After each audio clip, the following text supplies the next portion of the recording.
What's up, mate? How are you doing today? I love this period of the season where it's still a bit cold in the morning, but already, enjoyable. It's 6:30 here, going to work, and I didn't do a video on Monday because I didn't have really inspiration for it, and I had other stuff to do on the way to school. Like I usually, it's the time where I usually record this type of video. So I do one this morning because I had just another idea. Maybe as an introduction topic, I have an interesting one for you related to the ninth age. It's basically, I'm wondering, am I the only one? This is going to be the question here. Something happening to me typically every time I game, more or less. Typically I played yesterday and I cannot sleep more than like 5.5 hours after a game, and usually I get bad sleep, I would say, typically. So first, you start your game, you play 3 to 4 hours, generally speaking, can be even longer. So that's the first factor. You go much later to bed than you would usually do. And for me, I don't have really a solution for it because you want to be with your kid and family, and when they go to bed, usually 8 for me, then I can start the game. So if everything goes well, around midnight I am in bed, maybe a bit sooner, depending, can be later. And usually I go to sleep, it's rather like 10:30, I would say, on average. So it's already a difference, and 1 hour and a half that I'm basically missing, because I cannot really push back my wake up call in the morning, so to say, because I have to go to work, have meetings and so on. So I cannot really delay that in the morning, and even if I could, and that's going to be my point, I wouldn't be able to, because I'm just awake and just my brain running. Sometimes it feels a bit like a computer, you know, like when I push the button in the morning, it's over, you know, I start thinking about stuff. And it doesn't depend if I lose or win, because I have the feeling a couple of years ago it was more like when I lost a game, I would struggle because I would think about everything I did wrong. So like do a kind of pre-battle report. But at least today, it's not really the case. It's really every time I play, I just cannot sleep more than 5. It's like an automatic wake up. For example, this morning I set up my the time to wake up at 5:45, and boom, like 5:15, boom, my eyes open and it was over. But I only slept like a bit more than 5 hours. So like I said, like maybe 5:30, maybe. So not quality sleep, not enough sleep, which means today, for work, I found a good workaround. As long as you're dynamic and you are into a loop, like doing a lot of tasks and be very active in the work, you don't notice much, I feel. What would be harsh would be if I would have like a conference or something to attend where you have to listen to passively. That would be really harsh after such a night. So I try to avoid planning those games the day before conference. Pro tip, might be useful for you. But the other consequence is tonight I will be exhausted and I will go to bed much sooner to compensate that, which is my solution. But it's kind of annoying, and it's even worse in tournament. Maybe I have already talked about it in some kind of video very briefly, but basically what happened in tournament, and the longer it goes, the worse it would be.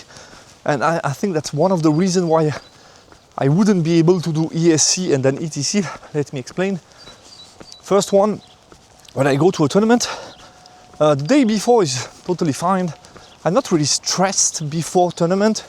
Maybe ETC would be a bit the exception. You would obviously be stressed a bit on the first game. There is a lot at stake and so on. But in typical tournament, not really stressed. The night before I can sleep well, and then play my 3 game, and again the night will be max 5 hours bad sleep. I have the feeling it has a lot to do also with adrenaline. I feel this type of adrenaline kicking in towards the end of games, and especially when it's over, and then it stays, and that's part of the reason I think why I get this bad type of sleep. So yeah, in tournament the same happens. So you can figure out if I would be in tournament mode for 5 days, like ESC and then ETC, whoa, I would be such a mess at the end. Only ETC is already kind of exhausting, because if you get one of those nights, you can easily compensate. If you do two of those, potentially 3, because after ETC you tend to go have a drink and again get a short night. I remember I was such a mess after last ETC. Going back on Monday morning, I had trouble to see, to speak. It was amazing. I was like feeling exhausted. My friend Lismaster is always laughing about that. Like I can put myself in such a state, you know, like I'm really, really low on battery, and you see like my body giving me sign like it's not okay, man. So yeah, I was wondering, do you get some of that too? Meaning bad night of sleep after a game, maybe before a game, before a tournament. I don't know, when there is a lot at stake. I would be interested, and maybe then you can scale it up. Like, let me know on a scala, how much do you, how bad is it? Is it as bad as me? Like you can almost lose sight, or basically not that bad. I would be interested. But yeah, I have the feeling like I put maybe so much focus into my games, especially in tournament, and I think a lot about what's happening during the game, that maybe then it's affecting also my body. But I don't know how really to stop that, or to find a solution for that. Maybe you have solution also, but that definitely is on the negatives of the ninth age for me, because I usually play 1 game a week, and getting 1 bad night of sleep every week is already kind of bad. I don't like it, especially since I'm someone trying to pay attention to healthy lifestyle. Yeah, just feel good. That's important for me, including sleep. So that's also one of the reasons why I very rarely play 2 games in the week, because then it gets even worse. Let me know, maybe you have solutions also for that problem. Topic of today, I have to talk about the scrapling hype. I don't know if you've seen that, but there is recently different lists coming up which are around scrap load and a crazy amount of scrapling, like 200 scraplings. So to recall, what are scraplings? Scraplings weren't seen a lot in Ogcan list, and now we tend to see like, let's take the ultimate cliche is like the 4x50, so 200 scrapling in core, basically 250 unit. What has caused this to happen? Because like I've been saying, scrapling are not so popular. You don't see them a lot in Ogcan list since a long time. We saw in Wild Earth list from time to time 1 big unit, which would play on the fact of being having a lot of rank and be able to hold most of the charges and then set up counter charge. So that was one of the way, but also work around for Wild Earth list to get some board control sometimes and move up the table. So, but that was the only exception. We didn't see them a lot, at least not in the same sense as today. And basically what happened during the update, and I think a lot of people missed that, including myself, despite the fact that I am Ogcan player, but I wasn't too focused also in Ogcan back in the time of the update. And I didn't realize the magnitude of the change on scrapling of removing the point for the spear. So basically, we paid before 1 point for the spear, and now it's free, which basically encourages you to take more scrapling with spear.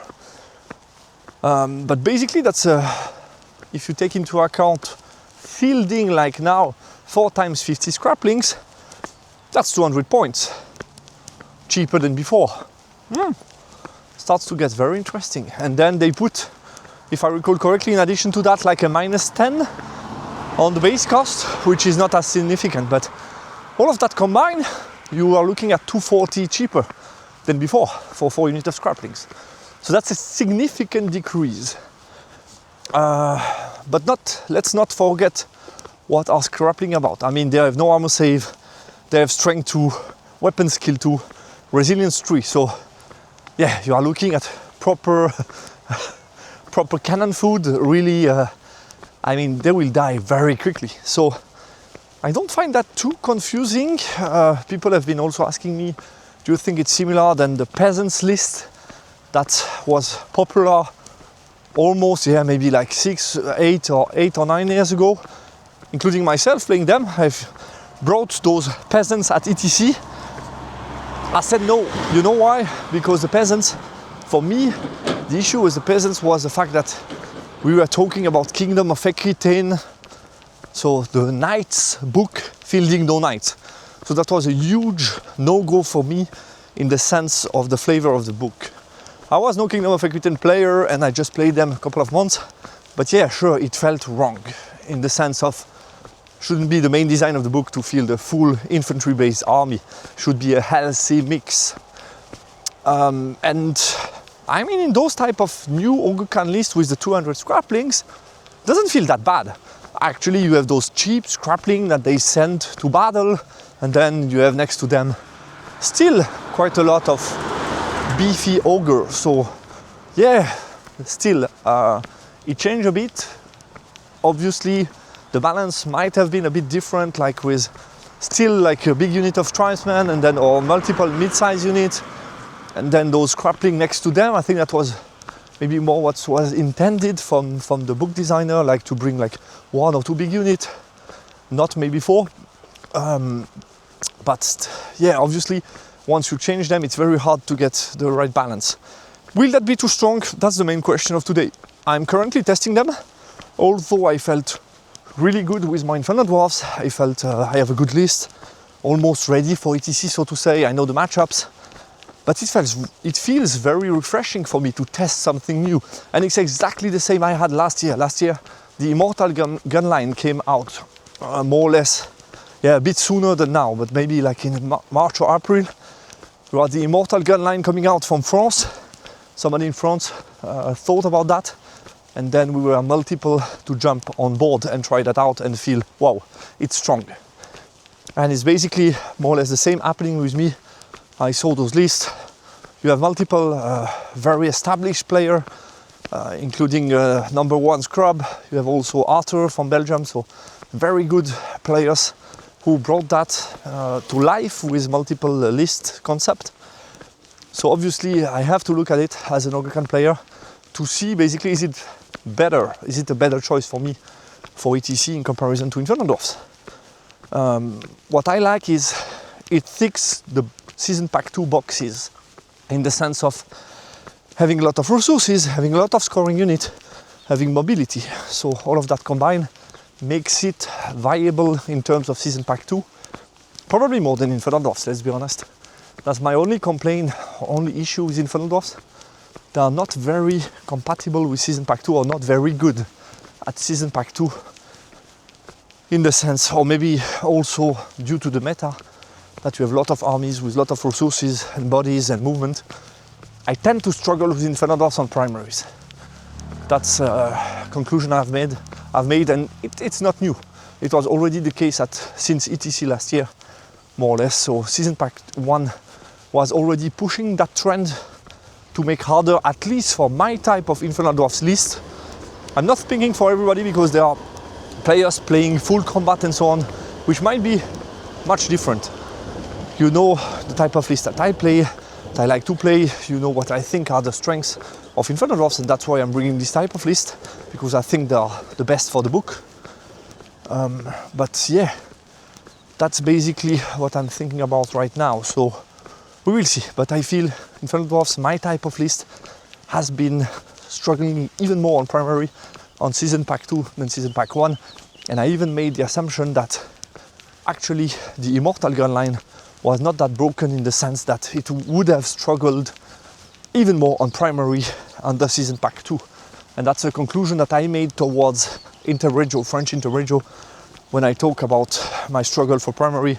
And when you saw my game at French Interregio, I struggle more than at ETC. So it starts to shift towards something.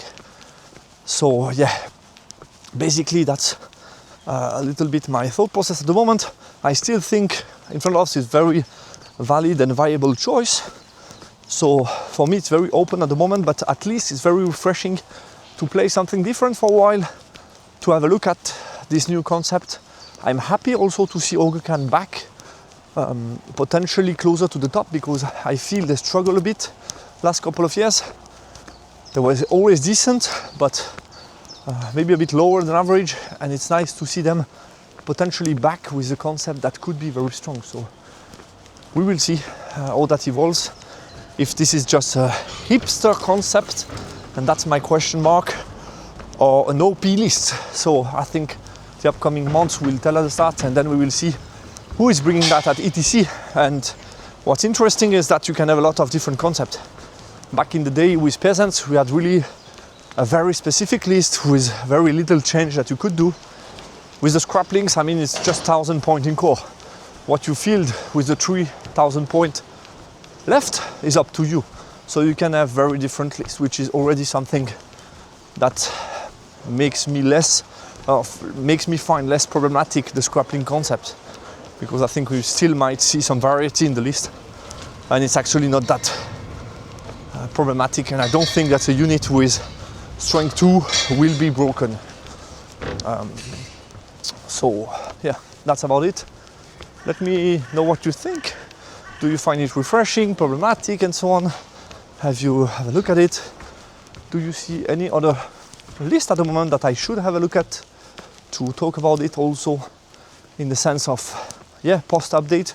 Because my main conclusion after the update was, yeah, it doesn't change much. Actually, 305 strong will remain strong, but we start to see this might be the first example of other that actually 305 might have changed some little things that could bring some particular build or some particular list more viable.